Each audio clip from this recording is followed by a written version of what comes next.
आइए पढ़ते हैं करवा चौथ की कहानी। बहुत समय पहले की बात है। एक साहूकार के 7 बेटे और उनकी एक बहन करवा थी। सभी सातों भाई अपनी बहन से बहुत प्यार करते थे, यहाँ तक कि वे पहले उसे खाना खिलाते और बाद में स्वयं खाते थे। एक बार उनकी बहन ससुराल से मायके आई हुई थी। शाम को भाई जब अपना व्यापार व्यवसाय बंद कर घर आए तो देखा उनकी बहन बहुत व्याकुल थी। सभी भाई खाना खाने बैठे और अपनी बहन से भी खाने का आग्रह करने लगे, लेकिन बहन ने बताया कि उसका आज करवा चौथ का निर्जल व्रत है और वह खाना सिर्फ चंद्रमा को देखकर उसे अर्घ्य देकर ही खा सकती है। चूंकि चंद्रमा अभी तक नहीं निकला है, इसलिए वह भूख प्यास से व्याकुल हो उठी है। सबसे छोटे भाई को अपनी बहन की हालत देखी नहीं जाती और वह दूर पीपल के पेड़डा पर एक दीपक जलाकर चलने की ओट में रख देता है। दूर से देखने पर वह ऐसा प्रतीत होता है कि जैसे चतुर्थी का चांद उदित हो रहा हो। इसके बाद भाई अपनी बहन को बताता है कि चांद निकल आया है, तुम उसे अर्घ्य देने के बाद भोजन कर सकती हो।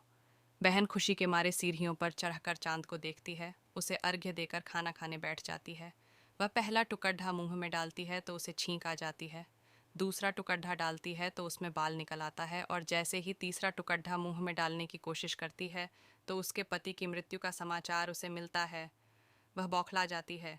उसकी भाभी उसे सच्चाई से अवगत कराती है कि उसके साथ ऐसा क्यों हुआ।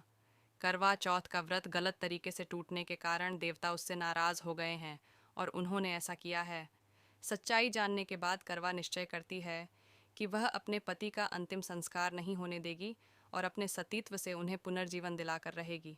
वह पूरे 1 साल तक अपने पति के शव के पास बैठी रहती है, उसकी देखभाल करती है। उसके ऊपर उगने वाली सुईनुमा घास को वह एकत्रित करती जाती है। 1 साल बाद फिर करवा चौथ का दिन आता है। उसकी सभी भाभियां करवा चौथ का व्रत रखती हैं।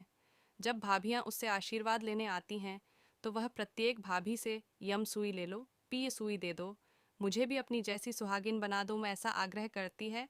लेकिन हर बार भाभी उसे अगली भाभी से आग्रह करने का कह चली जाती है। इस प्रकार जब छठे नंबर की भाभी आती है तो करवा उससे भी यही बात दोहराती है। ये भाभी उसे बताती है कि चूंकि सबसे छोटे भाई की वजह से उसका व्रत टूटा था, अतः उसकी पत्नी में ही शक्ति है कि वह तुम्हारे पति को दोबारा जीवित कर सकती है।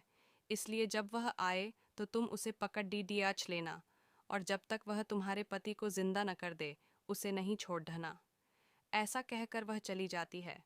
सबसे अंत में छोटी भाभी आती है। करवा उनसे भी सुहागिन बनने का आग्रह करती है, लेकिन वह टाल मटोली करने लगती है। इसे देख कर वह उन्हें जोर से पकड़ डीडीच लेती है और अपने सुहाग को जिंदा करने के लिए कहती है। भाभी उससे छुड़ाने के लिए नोचती है, खसोटती है, लेकिन करवा नहीं छोड़ ढती है।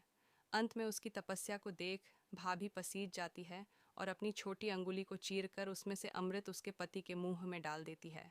करवा का पति तुरंत श्री गणेश कहता हुआ उठ बैठता है। इस प्रकार प्रभु कृपा से उसकी छोटी भाभी के माध्यम से करवा को अपना सुहाग वापस मिल जाता है। हे श्री गणेश, माँ गौरी, जिस प्रकार करवा को चिर सुहागन का वरदान आपसे मिला है, वैसा ही सब सुहागिनों को मिले।